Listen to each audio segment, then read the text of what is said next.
दोस्तों कहते हैं कि ऑनलाइन डेटिंग और ऑनलाइन जो प्यार होता है, सोशल मीडिया पर जो लोग मिलते हैं, वो वास्तव में ज़िंदगी में ऐसे नहीं होते जैसे वो दिखाई पड़ते हैं।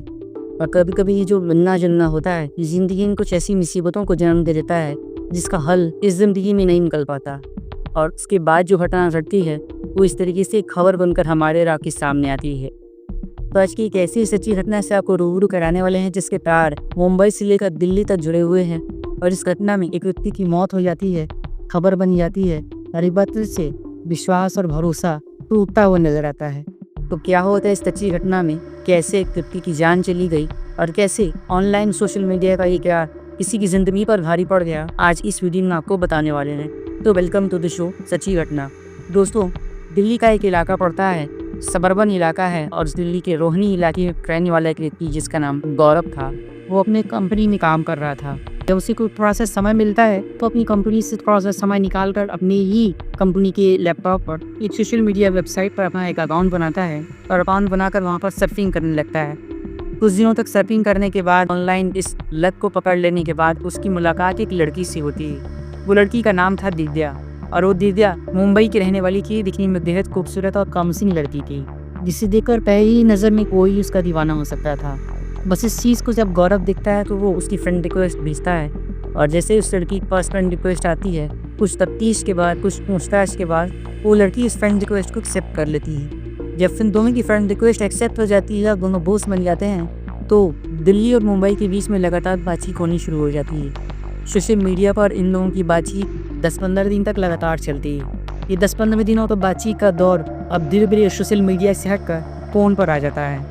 दोनों एक दूसरे के नंबर्स मांगते हैं, नंबर सेक्शन हो जाते हैं। नंबर सेक्शन होने के बाद अब दोनों के बीच में लगातार बातचीत होनी शुरू हो जाती है, और ये बातचीत का दौर सोशल मीडिया की दोस्ती से आगे बढ़कर फ़ोन पर बातचीत करते हुए अब प्यार में तब्दील हो जाता है। दोनों एक दूसरे से बेइंतहा प्यार करने लगते हैं, और अब दोनों एक दूसरे ही ना रह भी नहीं सकते थे। इधर जो गौरव था, वो कंपनी में काम करते हुए भी दिन रात अपनी प्रेमिका के ख्यालों में खोया रहता था। उससे बार बार सोशल मीडिया पर चैटिंग करना, फ़ोन पर बातें करना, व्हाट्सएप पर मैसेजेस करना, लगातार ये सब चीज़ें करता रहता था, और दोनों एक दूसरे से लगातार बातचीत कर रहे थे। इसी बीच जब कुछ समय बीत जाता है तो वो लड़की अपने प्रेमी गौरव से ये कहती है कि मेरा आपसे मिलने का बहुत मन कर रहा है और आप मुंबई आ जाइए, मैं आपसे मिले बिना नहीं रह सकती, मेरा आपसे मिलने का बहुत मन कर रहा है। इधर जब गौरव को ये पता चलता है कि उसकी कमिश्नर और बहुत ही खूबसूरत लड़की प्रियंका उसके मिलना चाहती है, उसके साथ समय बिताना चाहती है, तो उसकी बाँसें खिल जाती हैं। वो सोचता है कि आज नहीं तो कल मुझे उससे मिलना ही है, और मैं उससे मिलने के लिए अभी निकल पड़ता हूँ। किसी प्रकार से अपनी कंपनी में वो छुट्टी का बहाना मारता है। एक बार उसकी छुट्टी सैंक्शन नहीं होती है, दोबारा वो फिर से एक इमरजेंसी छुट्टी का बहाना मारकर और अपनी इमरजेंसी छुट्टियाँ कटवा कर अपने घर से पैसे इकट्ठा करता है, बैग पैक करता है, और अपने घर पर वो ये बताता है कि इसे कंपनी के काम से बाहर की यात्रा करनी है। बस ऐसा बताकर वो अपने घर से निकल पड़ता है और मुंबई जाकर उस लड़की के नंबर पर कॉल करता है। वहाँ पर वो लड़की से रिसीव करती है, बाकायदा इन दोनों की मुलाकातें होती है। जब पहली नज़र में ये लड़का गौरव उस लड़की दिव्या को देखता है तो उसकी खूबसूरती को देखकर पागल हो जाता है। उसे समझ में ही नहीं आता है कि इतनी खूबसूरत लड़की आखिर उसके साथ रिश्ते में कैसे आ सकती है। उसे अपनी किस्मत पर भरोसा ही नहीं हो रहा था। खैर, दोनों मुंबई में घूमते फिरते हैं, बातचीत करते हैं, और बातचीत करने के बाद, घूमने फिरने के बाद, ये दोनों लोग एक मुंबई के लग्जरी होटल में पहुंच गए हैं। लग्जरी होटल में पहुंचकर ये दोनों लोग वहां पर क्वालिटी टाइम स्पेंड करने के लिए वक्त बिताने का प्रयास करना शुरू करते हैं। जब वक्त बिताने लगते हैं और बातचीत कर रहे होते हैं, अब वो कैसी बातचीत हो रही होती है, और उस लग्जरी होटल में ये दोनों कपल उस होटल में जाकर क्या कर रहे होते हैं, उस लग्जरी होटल के अंदर क्या हो रहा होगा, मैं समझता हूँ मुझे आपसे बताने की ज़रूरत नहीं है। खैर, ये दोनों लोग जो वक्त गुजार रहे होते हैं, और धीरे धीरे प्रति 1 दिन, 2 दिन, 3 दिन और कुल 5 दिन बीत जाते हैं। जब 5 दिन बीत जाते हैं तब गौरव को ये अंदाज़ा होता है कि वो यहाँ पर 1-2 दिन के लिए आया था, लेकिन 5 दिनों की छुट्टी वो ले चुका है, और 5 दिनों की छुट्टी उसने यहीं पर गुजार दी है। अब उसे तत्काल यहाँ से निकलना पड़ेगा और निकल कर अपने ऑफिस को ज्वाइन करना पड़ेगा, और ना अब उसका बॉस उसके ऊपर फायर करेगा और उसे चिल्लाएगा, उसकी नौकरी से भी निकाल सकता है। बस इसी चीज़ को सोच कर वो अपनी प्रेमिका से कहता है कि मुझे अब कंपनी के काम से बाहर निकलना पड़ेगा, और मैं अब यहाँ पर रह चुका हूँ, 5 दिनों के लिए रुक चुका हूँ, तो अब मेरे पास अब और ज़्यादा समय नहीं बचा है, तो इसलिए मुझे यहाँ से अब निकलना पड़ेगा। बस इस चीज़ को कहकर वो अपने होटल से चेकआउट करने के लिए सोचता ही है, तो तत्काल उसे पता चलता है कि उसकी जो प्रेमिका है वो उससे कहती है कि कुछ दिन और रुक जाओ, कुछ दिन और रुको, कुछ दिन और मेरे साथ वक्त बिताओ। तो रोज़-रोज़ से तुम्हारे दिल्ली से मुंबई आना नहीं होगा और तुम मेरे साथ अब और ज़रा वक्त गुज़ार लो, मेरे साथ और ज़रा टाइम स्पेंड करो, हम लोग और ज़्यादा रोमांस करेंगे। खैर 5 दिनों का सफ़र अब धीरे-धीरे 10 दिन और 10 दिन का बाद धीरे-धीरे 15 दिन बढ़ जाता है। इधर अब उसके गौरव के घर वाले उसके पास फ़ोन करते हैं, कंपनी से भी फ़ोन आना शुरू हो जाता है। लेकिन अब गौरव कंपनी का फ़ोन उठाता ही नहीं है। घर वालों से जब भी बात होती है तो वो ये कहता है कि कंपनी के काम से मुझे और ज़्यादा समय तक रुकना पड़ेगा। धीरे-धीरे करके वो 10 दिन, 15 दिन और अब 20 दिन के आसपास का समय गुजर जाता है। अब धीरे-धीरे जब गौरव को पता चलता है कि 20 दिन हो चुके हैं और उसकी जो प्रेमिका है उसे लगातार रोक रही है और उससे ये कह रही है कि अपने घर से पैसे मंगवाओ, अपने घर से इन सारे खर्चों को मैनेज करो, मेरे पास पैसे नहीं हैं। तो गौरव को कहीं न कहीं शक होने लगता है। एक रोज़ जब गौरव की प्रेमिका दिव्या उसके होटल रूम से उसके पैसे लेकर बाहर शॉपिंग करने के लिए जा रही होगी तो गौरव अपने आसपास के उस कमरे की चेकिंग करना शुरू करता है। गौरव को कुछ देर चेकिंग करने के बाद उसके पैरों तले ज़मीन ही खिसक जाती है। दरअसल गौरव ये देखता है कि उसके उस होटल रूम में, उस स्वीट में बाकायदा हर जगह पर तरह-तरह से एंगल पर तरह-तरह की शॉट्स लेने के लिए कैमरे सेट किए गए हैं और उन सभी कैमरों की जो रिकॉर्डिंग हो रही थी एक जगह पर स्टोर हो रही थी। जब वो उस कैमरों की रिकॉर्डिंग को चेक करता है तो उसके पैरों तले ज़मीन ही खिसक जाती है। इससे ये पता चलता है कि दरअसल उसने 15 दिनों तक, 20 दिनों तक जैसे जिस पोजीशन में और जब अपनी प्रेमिका के साथ रिलेशनशिप बनाया है, उसके साथ शारीरिक संबंधों का दौर किया है, उस हर तरीके की एंगल को शूट किया गया है और बाकायदा एक पूरी फिल्म शूट की गई है। हर बार की एक फिल्म शूट की गई है, वो भी डेट और तारीख के साथ।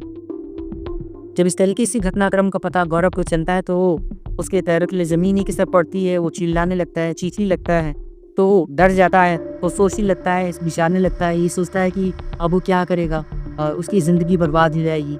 खैर जब उसकी प्रेमिका दिव्या होटल रूम में वापस पहुंचती है तो अपनी प्रेमिका को पास बैठाकर वो उससे ये पूछता है, कहते तुमने किससे पूछकर इस कमरे की हर जगह पर कैमरे इंस्टॉल करवाए और इस तरीके की गंदी वीडियो को तुमने शूट किया है। जब दिव्या को ये पता चलता है तो दिव्या अपने असली रूप में आ जाती है। वो गौरव से कहती है, खैर अब जब तुम्हें सारी बातें पता चल ही चुकी हैं तो अब तुम ये जान लो कि यहाँ पर मैं तुम्हारे साथ कोई प्यार वार नहीं करती, तुम्हारे साथ कोई रिश्ते में नहीं। दरअसल मैं एक पॉर्न वीडियो के लिए काम करती हूँ और पॉर्न वेबसाइट के लिए काम कर रही हूँ और मैंने कई सारी वीडियो शूट किए हैं। मैं इन्हीं वीडियोस को अपने स्पेशल मेंबर्स को, उन सब्सक्राइब और स्पेशल परमिशन वाले मेंबर्स को बेचती हूँ। सोशल मीडिया के साथ साथ मैं उन वीडियोस को विदेशी वेबसाइट्स पर ही बेचती हूँ कि पॉर्न वेबसाइट्स होती हैं और उन वेबसाइट्स पर बेचकर मैं अच्छी खासे पैसे अर्न कर रही हूँ। और इधर मैं तुम्हारे साथ मस्ती कर रही थी, मज़ा कर रही थी, इससे ये मत समझना कि मैं तुम्हारी रियल प्रेमिका हूँ। तुम तो मुझे पत्नी समझ रहे थे लेकिन मैं तुम्हारी प्रेमिका भी नहीं हूँ। और इधर जब गौरव को ये पता चलता है तो उस होटल से चेकआउट करने का प्रयास करता है। इसी प्रकार से जब वो निकलने की कोशिश कर रहा होता है तो उसकी प्रेमिका दिव्या उससे कहती है, यहाँ से जाने की तो सोचना भी मत, अगर तुम यहाँ से निकले और यहाँ से गए तो मैं तुम्हारे खिलाफ एक FIR करवा दूँगी। हर तरीके से तुमने मेरी वीडियो शूट की है, इस चीज़ को मैं सिद्ध कर दूँगी और ये बता दूँगी कि तुमने मेरा बलात्कार किया है, तो मेरे साथ अश्लील वीडियो बनाकर शूट कर रहे थे और तुम ही इस सारी चीज़ की करता हो। तो इसलिए तुम्हारी भलमनसाहत अब इसी में है कि तुम अपने समाज और अपने परिवार से दूर हो जाओ, मेरे साथ काम करो, मेरे साथ रहो और अपने घर से पैसे मंगवाते रहो। इस तरीके से जब गौरव को पता चलता है तो गौरव सोचता है कि वो बहुत बुरी तरीके से फंस चुका है। इसके साथ साथ उसकी प्रेमिका उससे ये भी कहती है कि अगर तुमने यहाँ से भागने की कोशिश की तो मैं तुम्हें पूरी तरीके से फंसा दूँगी। इधर जब गौरव सुनता है उसके पैरों को ज़मीन की सट पड़ती है। आदि गौरव की प्रेमिका दिव्या उससे ये कहती है कि तुमने मुझे रन ... ये समझ रखा है क्या, मैं तुम्हारे साथ कोई प्यार वार नहीं करती, आगे अब मेरे कहने अनुसार चलो और ना तुम्हारी ज़िंदगी में बर्बाद करके रख दूँगी।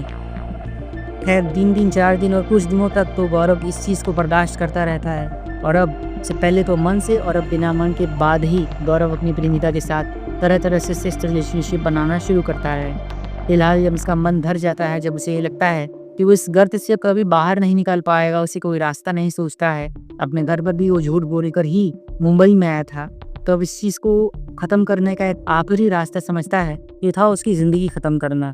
बस इसी चीज़ को सोचकर गौरव उसी होटल रूम में सुसाइड कर लेता है और आत्महत्या करके वो वहीं पर उसी होटल रूम में पड़ा होता है। इधर जब गौरव की प्रेमिका दिव्या दिखती है कि उसने अपनी कमरे में सुसाइड कर लिया है और अब उसकी ज़िंदगी जा चुकी है, तो गौरव की प्रेमिका दिव्या के पैरों तले से ज़मीन ही खिसक पड़ती है। वो सोचती है कि उसने क्या सोचा था और क्या से क्या हो गया, अब इस केस में बुरी तरीके से फंस सकती है, तो तो तत्काल वहाँ से सारी कैमरों की रिकॉर्डिंग को निकालती है और उस होटल रूम की उस रूम को बंद करके वहाँ से फरार हो जाती है। जैसे ही होटल रूम से वो फरार होती है, 1 दिन 2 दिन बाद घटनाक्रम का पता चलता है। होटल के स्टाफ वाले आकर इस होटल रूम की चेकिंग करते हैं और मास्टर की मदद से जब उस कमरे को खोलते हैं तो पता चलता है कि दरअसल इस कमरे में एक व्यक्ति ने आत्महत्या करी है और उसकी जो प्रेमिका थी दिव्या, वो यहाँ से फरार हो चुकी है। इसके बाद इस पूरी घटनाक्रम का खुलासा होता है और एक घटनाक्रम निकलकर मुंबई के एक पॉश होटल से सामने आता है। फिलहाल पुलिस इस घटना में उस महिला का पता करने का प्रयास कर रही, ये प्रयास करती कोशिश कर रही कैसे वो दिव्या नाम की लड़की इस लड़की के साथ रिलेशनशिप में आई, इसको ट्रैक कैसे किया। और हो सकता है कि गौरव के साथ साथ इसके साथ और भी कई ज़्यादा लोग हों जिस तरीके से इस महिला की इस लड़की के प्रेम जाल का शिकार हुए और कैसे कैसे कहाँ पर घटनाक्रम घटा है, आगे इस बारे में तफ्तीश जारी है। तो दोस्तों, इस पूरी सच्ची घटनाक्रम को सुनाने का उद्देश्य किसी का भी दिल दुखाना, किसी को भी परेशान करना तो कतई नहीं है। दरअसल ये एक ताज़ा और सच्चा घटनाक्रम है जो मुंबई की पॉश होटल से निकलकर सामने आया है। उस होटल का नाम हमने गुप्त रखा है। तो दोस्तों, इस पूरी सच्ची घटनाक्रम के बारे में आप क्या कहना चाहते हैं? कमेंट करके अपनी राय और अपनी विचार आप हमें ज़रूर बताएं। ऑनलाइन दोस्ती करना और ऑनलाइन रिलेशनशिप में आना ये कोई पहला वाक़या नहीं, इसके पहले भी कई सारे वाक़यात हुए हैं। इनका खौफनाक घटनाक्रम, इनका खौफनाक अंत इस तरीके से निकल कर सामने आता है। तो आप इस मुद्दे पर अपनी राय ज़रूर रखिएगा, अपने विचार हमें ज़रूर दीजिएगा। और अगर आपको आज की वीडियो अच्छी लगी है तो उसे एक लाइक कर दीजिए, चैनल सच्ची घटना को सब्सक्राइब कीजिए, हमें मोटिवेट कीजिए। और एक नई वीडियो के लिए एक नई सच्ची घटना के साथ हम आपसे पुनः मिलते हैं। तब तक की आप सभी का बहुत बहुत धन्यवाद। देश, दुनिया और जीवन की ताज़ा तरीन खबरों के लिए हमारे चैनल सच्ची घटना पर बने रहें। वीडियो को ज़्यादा से ज़्यादा शेयर करें। Thanks for watching.